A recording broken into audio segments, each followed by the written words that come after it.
Our mission is to arm you as the consumer with the information you need to make good and informed choices as you explore solar and/or battery storage. Solar has changed significantly in the past decade and a half, and we do update this workshop as conditions in the market change. So thank you all for joining us today.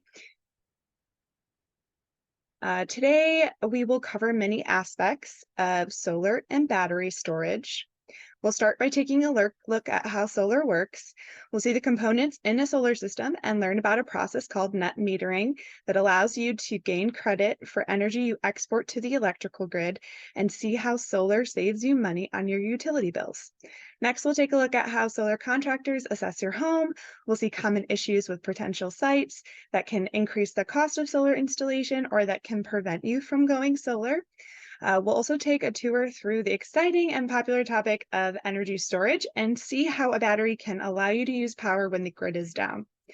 After that, we'll learn about the incentives available for solar and battery storage, and we'll walk through several example budgets. We'll wrap up today by talking about contractor selection and the installation process.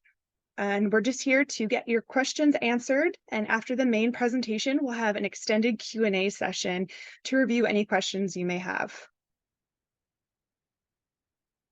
Solar Oregon is a 501c3 nonprofit that has worked to encourage solar and storage adoption throughout Oregon for over 43 years. We do this by providing reliable and impartial consumer education, working to build the clean energy community through events and networking and outreach. And we also do some policy advocacy. We host solarized campaigns, solar tours, zero energy showcases, and expert panel discussions on a range of topics related to solar. Solar Oregon is a member-based nonprofit, so thank you to all our existing members. Your support helps make our educational programs possible. And if you are not a member, please consider joining today and help promote the adoption of renewable energy through communities throughout the state. You can join at solaroregon.org, and members receive special discounts to our events. We have a few exciting events every year. We just wrapped up our solar wine and brew tour in July, and so that is a great event to join, and members get discounts to that. I'm also going to throw some helpful links into the chat. You might see that some are already there, but I'm just going to repost it to make sure everyone receives them. It just basically has links to our website, to our bit.ly, and my contact as well if you have any questions that you have after the presentation.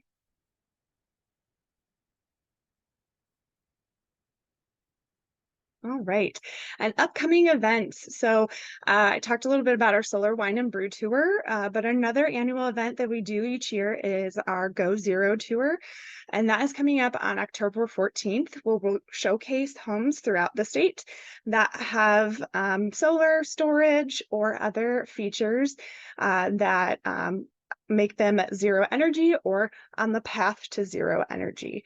So this is a really fun event. There'll be in-person sites this year in Northeast Portland, and then there'll be virtual sites throughout the state. So if you can't make it on the day of, consider checking out the virtual sites and learning more about what your neighbors are doing to go zero energy. And this workshop series is supported by Energy Trust of Oregon. Energy Trust is an independent nonprofit that was established in 2002 that provides resources to help enable customers of the investor-owned utilities in our state to use energy efficiently and gain access to renewable energy. They offer key incentives for solar installation and have recently added incentives for battery storage as well. So thank you, Energy Trust. This slide is just a reminder that we're going to be using the Q&A function in this webinar. So any questions you may have, you can go ahead and throw in the Q&A.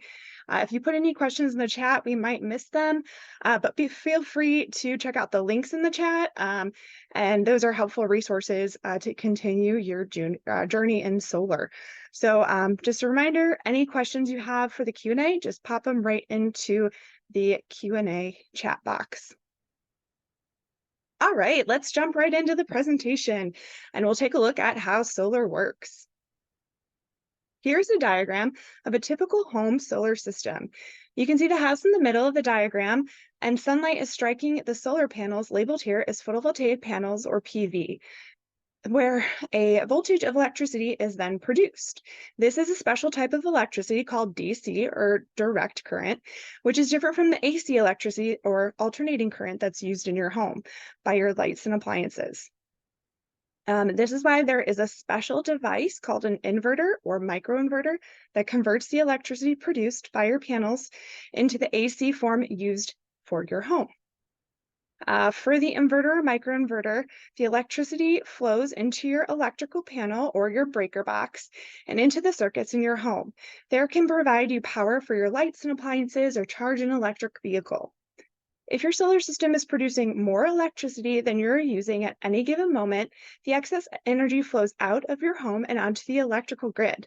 There it can be used by other homes and businesses. And at moments when you need more electricity than your solar is producing, you can still purchase energy back from the grid. And this is because this would be a grid tied solar system. When you go solar, you get a special utility meter that measures the flow of electricity in both directions. This allows you to use a system called net metering, which gives you credits for the electricity you export to the grid. And that's all there is to a solar system. It's pretty simple, and that's one of the reasons why solar is so easy to install and useful for your home.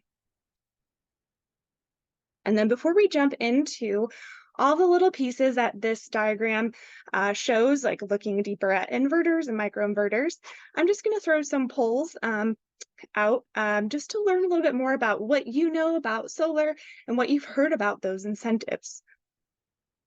So the first poll is just, where are you coming from today? So I'll just leave that up for a moment and you can feel free to go ahead and share where you're joining from. Great.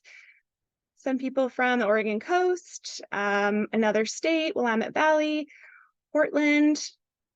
Thank you all for joining. And then I'll go ahead and launch the next poll, which is just a demographics poll. And so I'll launch that now. This information really just helps us see who in the community we are reaching with these presentations.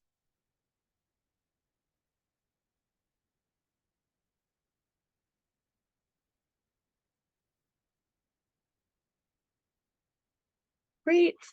And then the last one that we'll do at the beginning of this presentation is just your familiarity with incentives, just to see if you know about the incentives that are out there, or if you've heard of them before.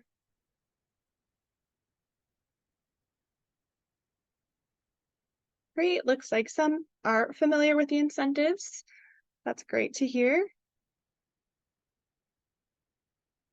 And then we'll go ahead at the end of the presentation and just do a post-event survey as well. So thank you all for participating in that. Great. So now that we've looked at a diagram of what a typical solar system includes, we'll look at each of those components. The first we're going to delve into is the component that converts the DC electricity of the solar panels into the AC electricity for your home. So there are two options available, inverters and microinverters. The white box in the image on the left is an inverter, or string inverter. It accepts the electricity from all your panels and converts it all at once. And this inverter is typically installed on the wall immediately next to your electrical panel or breaker box. However, if space is not available near the breaker box, it can also be installed outside. In this case, there may be extra costs due to longer conduit runs. The smaller box pictured in the image on the right are microinverters. These are usually installed directly below the panels, and they take electricity from one or two solar panels. Both inverters and microinverters are used throughout the state. It's really up to the design of your solar system and what you and your contractor decide to do based on what needs you have. Another thing to consider is ground mounting or roof mounting. Most of the panels we see in Portland Metro are going to be roof mounted. That's due to space. If you have a lot more space and you really want to ground mount, you can do that as well. Both work great. Again, it just depends on what the needs of your system are and what your solar access is, which we'll talk about that a little later in the presentation. All right. Something else that's often brought up is this newer technology, solar roof tiles. So these are tiles that look obviously a lot more like a roof. They work both as a roofing material and solar panels. They're also called solar shingles. And there are multiple brands of these, but probably the most familiar that people are with is Tesla. And so you can see more of these installations happening around Oregon as this technology is becoming more readily available. If it's something you're interested in, definitely want to work with a contractor who has experience working with solar roof tiles, and just go ahead and ask them questions. Make sure that you're getting the right system that works for your needs. This technology, because it is newer, can be more expensive than solar panels, so that's something to take into consideration as well. All right, so as mentioned earlier, when your solar system is producing excess electricity, it gets exported to the grid where it can be utilized by other utility customers. Net metering is the process that allows you to account for the energy you export so you can gain credit for it. This is why it's so important to have a solar system that matches your needs. So let's illustrate how this works by walking through two examples in these graphs. One is a winter month and one is a summer month. So the graph on the left is what happens during a summer month. The orange bar shows how much electricity you've produced with your solar panels, and the blue bar shows how much you've used with all your lights, appliances, outlets, etc.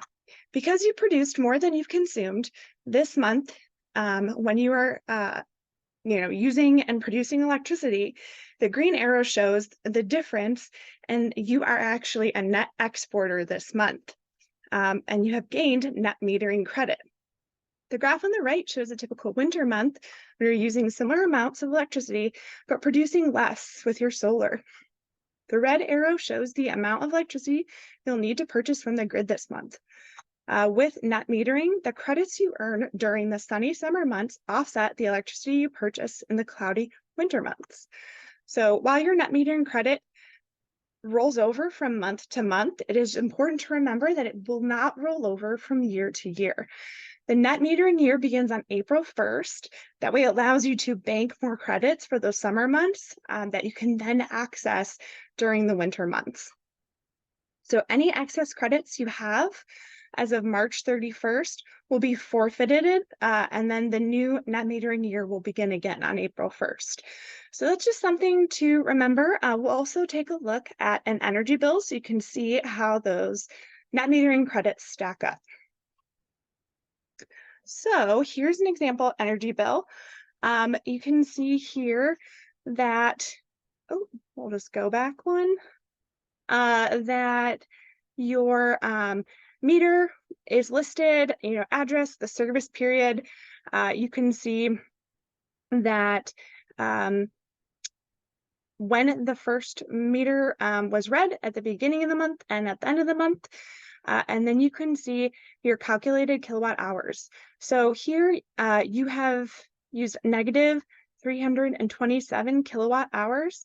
So you actually were a net exporter and you produced more electricity than you consumed. So you actually would get those added to your net metering credits and be able to access them later in the year. And you can see your bank of credits on this bill as well. For this customer, you might ask, why is it not $0? Because you didn't pull any electricity from the grid. Well, that is because this is a grid-tied solar system, so there are just some standard fees that are charged for being grid-tied, and it's usually about $11 to $12 charge, and you can see here those charges It's pretty low compared to a standard utility bill, which is usually around $70 in Oregon. This is pretty low compared to the rest of the country to have a $70 bill because we're able to access hydroelectric dams. But electricity costs do usually still increase steadily at about 2% each year. So a $12.63 bill looks a lot better than $70 each month. Solar is highly modular, and residential solar systems vary widely. So system size is measured in a unit called kilowatt, and the average residential size is 8 kilowatt. So that usually will cover most of the electricity consumption in your house, but this can vary depending on what your consumption is. All right, so now that we've looked at how solar works, we're going to jump right into um, different aspects that may impact your solar system or how you go solar. So regardless of your location in the state, the orientation of your roof has a big impact on your solar access. This diagram shows a home and its orientation with respect to the cardinal directions. The arcs of the home show the path of the sun in the summer and in the winter. So regardless of the season, the sun will always be in the southern sky. Here in Oregon, that means the south-facing roofs are ideal for solar. However, both of the west and east-facing roofs can work great as well. In cloudier parts of the state, roofs facing due east can be slightly less effective, and that is just because we get a lot of clouds in the morning, persist throughout the morning, but tend to be sunny then in the afternoon. And the only roof planes that are consistently not installed on are going to be the north-facing roofs. Another factor to consider is shade. That's going to impact your solar access and how much sun that you can pull using your panels to create electricity. So even if you have a great south-facing roof, you might have some shade that is preventing good solar access. And another aspect is roof complexity. So it's actually better for a solar system to be installed on a simple roof, as you can have a more continuous array of panels, which usually makes it more efficient and cheaper. If you have a really complex roof like the one shown on the left, it can impact your ability to go solar. Probably the biggest factor that can impact whether you are able to go solar or not is your roof condition. We recommend that your roof is 20 plus years of life left, at least, just because if you're installing solar panels on your roof, and then you need to replace your roof after, you'll have to uninstall the solar, install a new roof, and then reinstall the solar. And so this type of service can be anywhere from $10,000 and up. And you might even have to have an engineer come and look at the reinstallation. So really good to consider if you're going to make the investment to go solar. Just make sure that your roof is has got enough life left to it, so you don't have to uninstall and pay those extra costs. Finally, what's underneath your roof can also affect how easy it is to go solar. In order for building permits and installation, your contractor will have to get inside your attic and check the structure of your roof. Some jurisdictions can have stricter rules than others. For example, Portland has much more regulation than other parts of the state. So basically, they just need to make sure that your roof can support the weight of a solar system. If you have trusses plus rafters, usually that's in more modern houses, and the trusses can support the weight of solar. But if you just have rafters, you might not have the structure needed to support those solar panels. So if you do have to re-engineer your roof or add any additional supports, that can be additional costs ranging from $3,000 to $10,000 as if they have to get an engineer to come and look. So that's another factor to consider.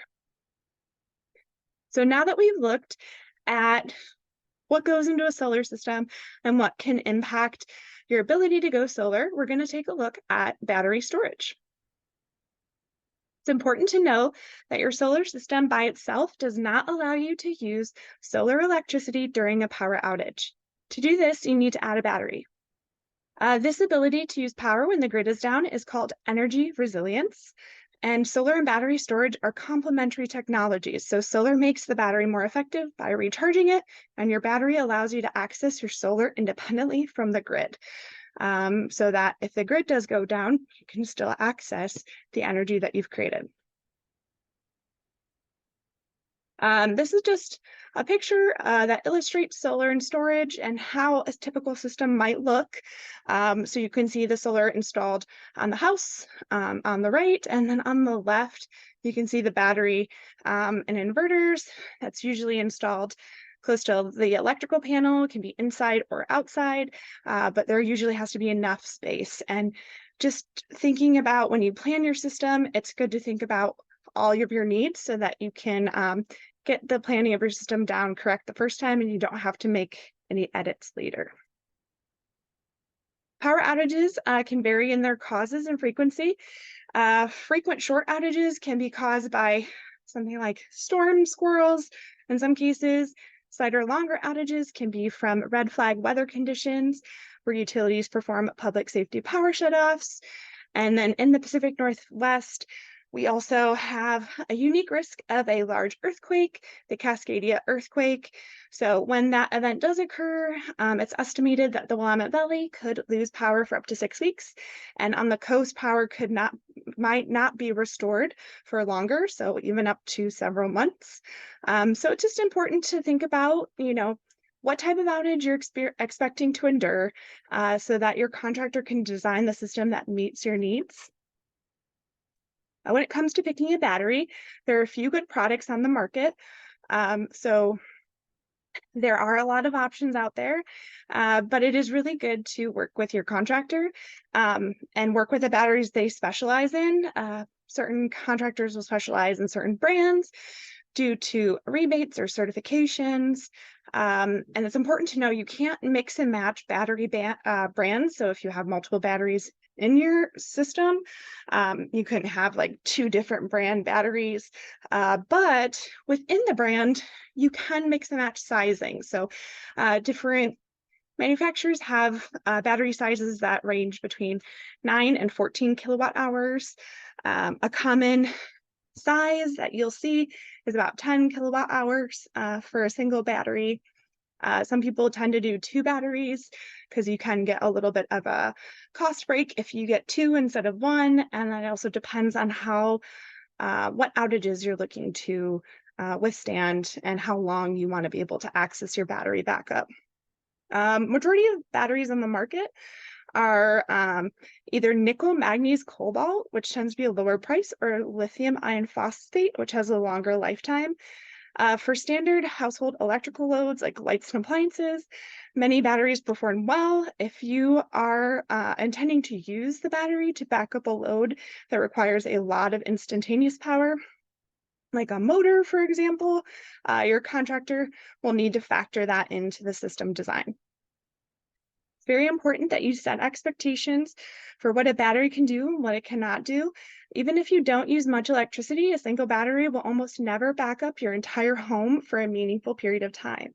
However, you can do what is called a partial home backup. So in this scenario, some circuits in your home will receive power from the battery, but the rest of your home will lose power during the outage. So if you're able and willing to front the extra cost, multiple batteries can allow you to achieve a whole home backup.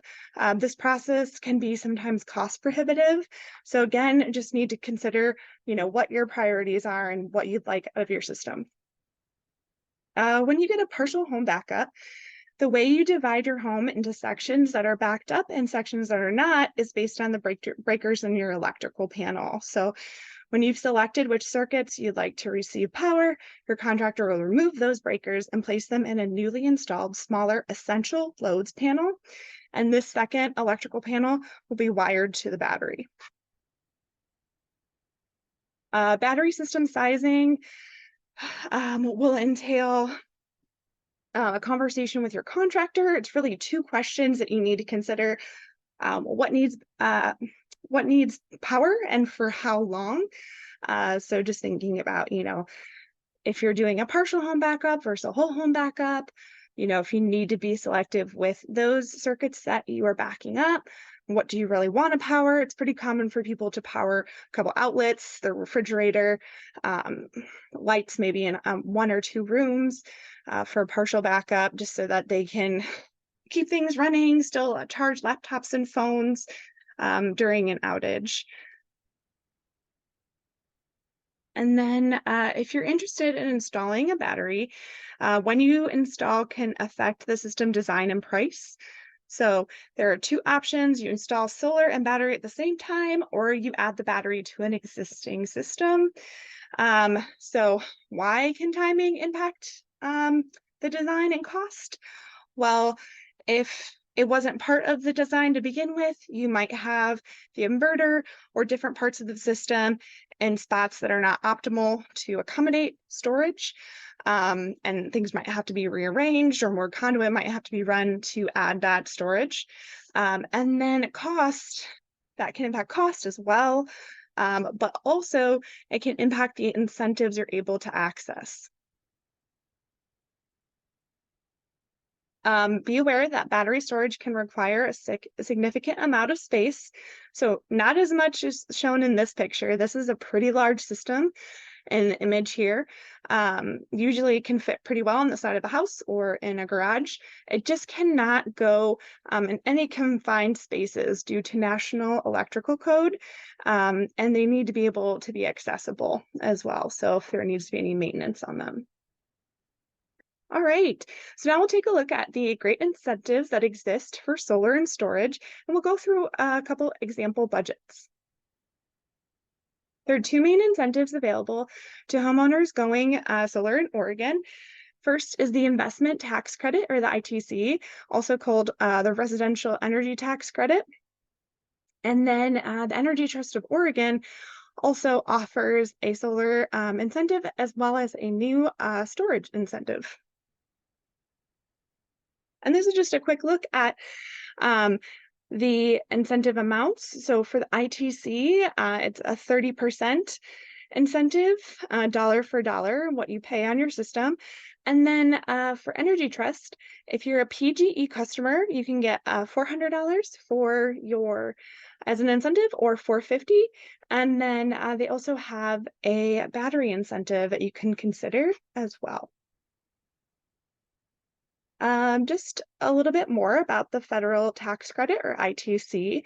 First of all, we are not a tax professional, so we're just sharing this information for educational purposes, but you should consult a tax professional when applying for the federal incentive, just to make sure that you get it filed correctly and are able to access the incentive to its full potential. There are a few things to know. The ITC covers the cost of both solar and battery storage. It applies to traditional solar panels as well as roof tiles. This incentive is straightforward, easy to claim, and it has to do with if you have any tax liability for paying for the system, you can apply it. Just remember, if you don't have any tax liability, you can't actually apply for this credit. So it has to do with your taxes. And then some myths and misconceptions do exist on what is covered by the ITC. The most common is that re-roofing costs can be claimed, which that's not always the case. So it's really important to consult your tax professional if you are planning on accessing this incentive. Beyond the ITC and the Energy Trust Standard Incentive, there are two incentives available only to income qualifying homeowners. The first is the Energy Trust of Oregon Solar Within Reach, which is a dollar per watt incentive and allows Pacific Power and PGE customers to reduce their installation costs. And then the income threshold for this varies. So you can check that out on the Energy Trust website. But just an example, if your total income is less than $112,860,000, then you can access first a certain amount of that incentive. So the cutoffs for household size, as I said, are going to be on the Energy Trust website. So that's something to consider if you are looking at going into solar and storage. And then the second income-based incentive is the Oregon Solar and Storage Rebate. This provides up to $5,000 for solar and up to an additional $2,500 for battery storage. So as long as it's installed at the same time. So if you install your storage later, you can't actually get the incentive for the battery storage. So that's another important thing to consider. This rebate was recently extended for another 6 years and received some additional funding. So that is definitely something you want to keep in mind. It has been extended for another 6 years, so woohoo! And then for this incentive, as well as the ETO incentive, your contractor will actually apply for those for you, whereas you apply for the federal incentive and work with a tax professional to obtain that. So before we look at example budgets, we're just going to recap why solar and battery storage can vary. So like we mentioned, it's highly modular. The size of the system can vary. Re-roofing is dependent on each site. The structural analysis can impact the cost. And if structural reinforcement is needed, that can add additional costs as well. And then just recapping reasons why storage might cost more or might be different per each site. It depends on if you install the solar at the same time with the storage or if you install that separately. If you install your battery farther away from components like the electrical panel, that could increase the cost. If you add a essential loads panel for partial home backup, there's also a new technology called a smart electrical panel, which kind of replaces the essential loads panel. So it'll just be one electrical panel in your house. And with that smart electrical panel, you have flexibility to change where the electricity is going to go and what loads you have on and active. So that's another option, but if you want that, that also would impact the design and cost. And then if you decide to do multiple batteries as well. So here are just some of those example budgets that we discussed. This one is just for solar and shows the cost for 4 possible customers if they're installing an 8 kilowatt solar system. The first column lists out possible costs and incentives to consider, like Energy Trust incentive, the Oregon Solar Storage, Solar Plus Storage state rebate, and the federal tax credit or ITC. The second through the last columns show how those costs would be impacted for a Pacific Power customer, a PGE customer, a Pacific Power customer who qualifies for income-based incentives, and a PGE customer who also is income qualified. The out-of-pocket cost to the customer show the estimated cost before the federal tax credit is claimed, as that's usually not received until annual taxes are filed. And then it's important to remember that you must have federal tax liability in order to claim the federal tax credit. So here you can see for 8 kilowatt system, we're looking at around $32,000. You can see for the Pacific Power customer, they get an incentive, and then you can see their federal tax credit, and then brings them down to $22,085. And then you can see how that cost is decreased as you're able to access more incentives. So if you are income qualifying and you can get the additional state rebate incentive, it really brings your cost down quite a bit. And just a reminder, these are all estimates. This would have to be a conversation that you have with your contractor while you are reviewing the needs of your system and the design. And like I said, that can vary depending on your site. So the next budget is for solar plus storage, and this is assuming one battery, still with a 8 kilowatt solar system, but just a 1 kilowatt hour battery that's 10 kilowatt hours. And so you can see in this one, the solar and storage were added at the same time. And then you can see kind of what those costs would be for each. So for the solar plus battery, you have $44,000. And you can see the different incentives you could access depending on which customer you are. And then that gets you your costs. And then the bottom two rows, you can see your federal tax credit, and that can take you down to anywhere from 30,450 for total cost to $20,510 for total cost. So you can see the incentives really do make a big impact. And then this is just a sample budget to show if you were to get solar, but add your battery later, the cost of the battery initially is already higher because you didn't add it at the same time.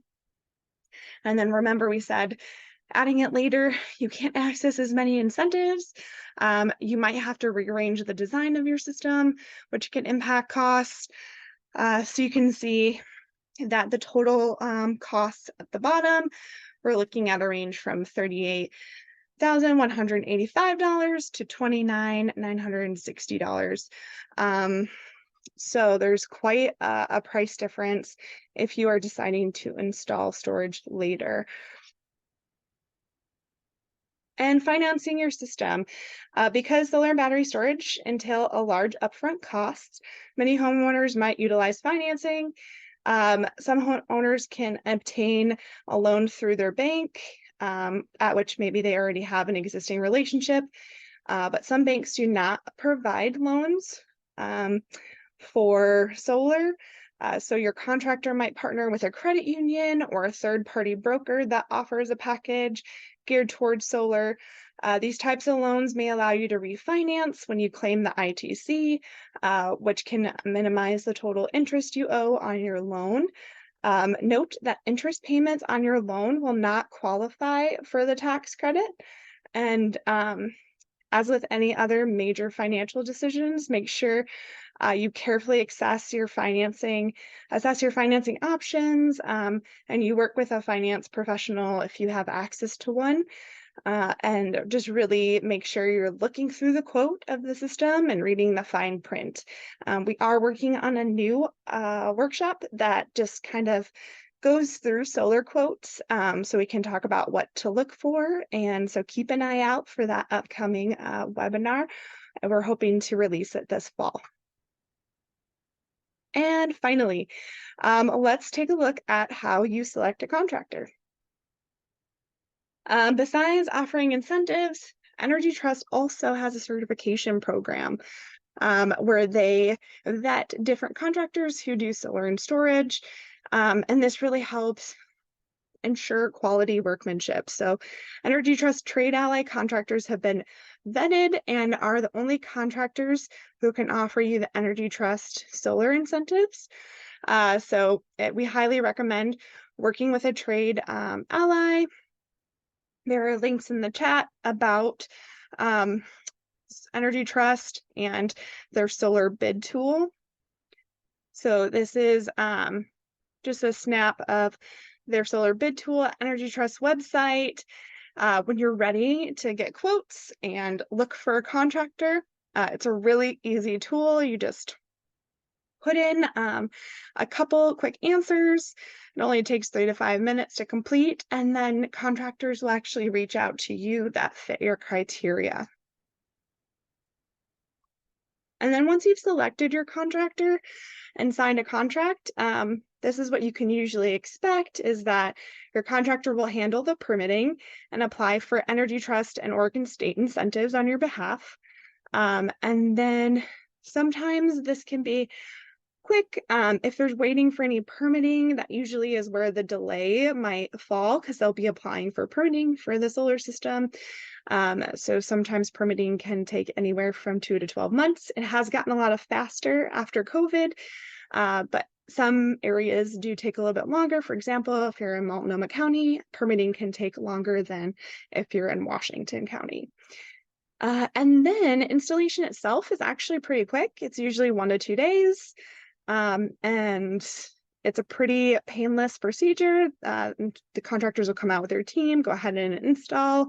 And then once it's installed, your contractor will manage permit inspections, coordinate the installation of your new bidirectional meter, and schedule your interconnection. So this can take a little bit of time, just 2 to 3 weeks, just to hook up the system to the grid. And then once you are hooked up to the grid, you will be up and running and producing electricity right on your property. And then we're just going to jump right to Q&A. Hopefully I didn't breeze through anything too quickly, but we can address any questions you have with the Q&A. Just a reminder, just use the Q&A chat box there to throw your questions in. And then while we wait for some questions to come in, I'm just going to start the last poll. Just to ask how this event went so we can make our events better and better into the future.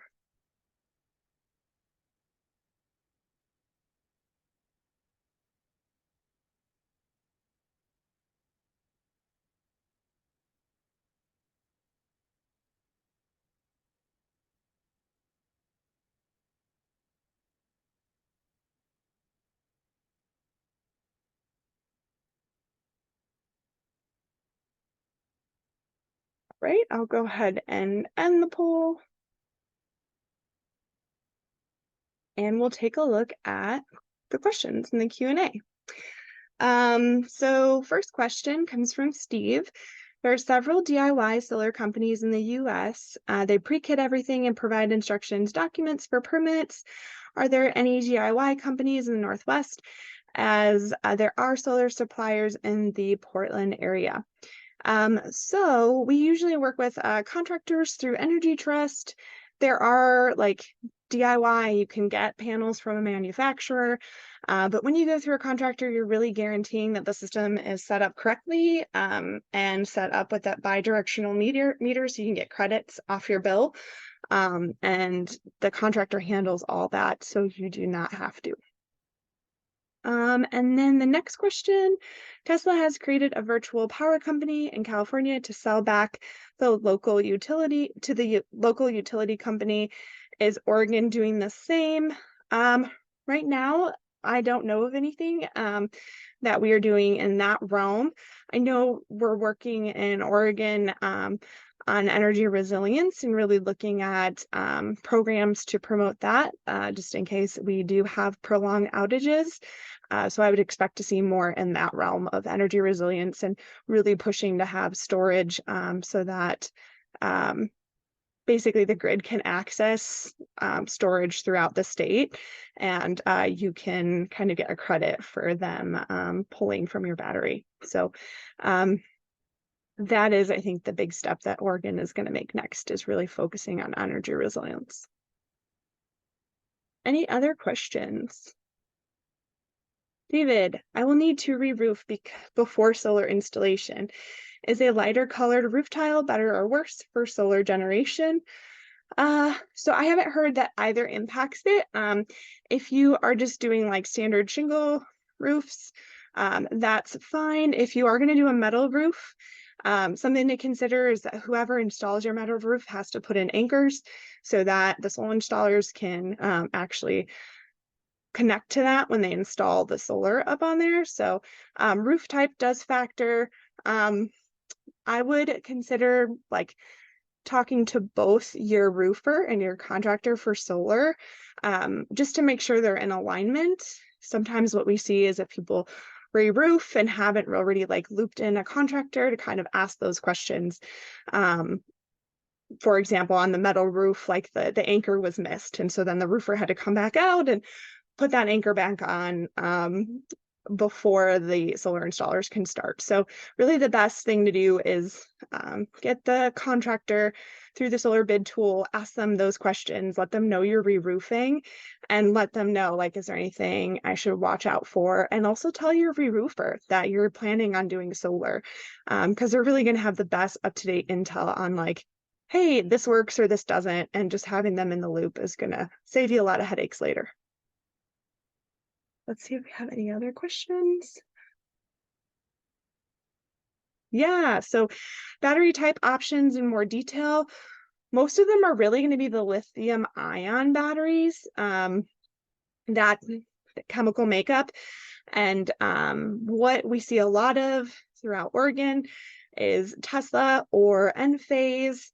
There are some other brands as well, but we've been seeing a lot of Tesla and Enphase batteries be utilized because they've been in the game for a while. And then this question is from Theodore. What is to be expected in an event which leaves your system isolated, such as an earthquake?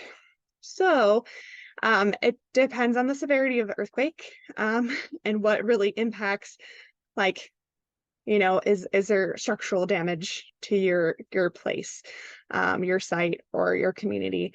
But ideally, how solar and storage would work is that you've done a partial home backup and selected, select loads to back up in the case of an outage. And then you could access that battery when the grid is down, be able to pull that electricity, and then hopefully your solar panels can then recharge it. So that's ideally how it would work. It is good to know that just one battery is not going to keep you sustained for like days and days. So that's something to consider, and a reason why it's probably more beneficial to do partial home backup than try to back up your entire house. All right. I think those are all the questions. If anybody has any additional ones, I'll stay on for a few moments just to answer any additional questions. And this webinar will be posted on our YouTube channel, so you can revisit it at any time. We also have other special topics on our YouTube channel, so feel free to check those out. And thank you all for joining us today.